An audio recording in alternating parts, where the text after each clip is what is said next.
ألم تر أن الله أنزل من السماء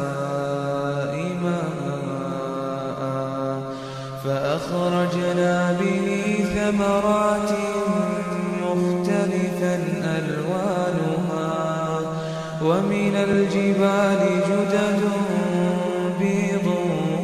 وحمر مختلف ألوانها وغرابيب سود ومن الناس والدواب والأنعام مختلف ألوانه كذلك إنما يخشى الله من عباده العلماء إن الله عزيز غفور إن الذين يتلون كتاب الله وأقاموا الصلاة وأنفقوا مما رزقناهم سرا وعلانية يرجون تجارة لن تبور ليوفيهم أجورهم ويزيدهم من فضله إنه غفور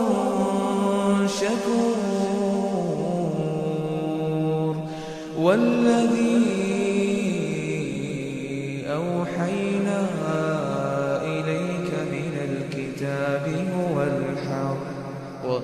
هو الحق مصدقا لما بين يديه إن الله بعباده لخبير بصير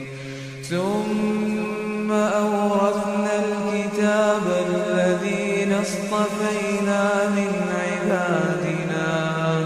فمنهم ظالم لنفسه ومنهم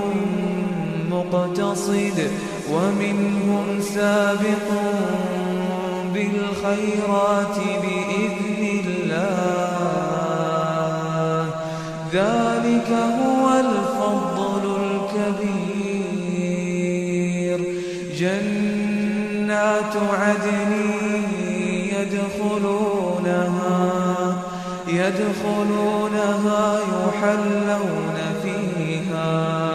يحلون فيها من أساور من ذهب ولؤلؤا ولباسهم فيها حرير وقالوا الحمد لله الذي أذهب عنا الحزن إن ربنا لغفور شكور الذي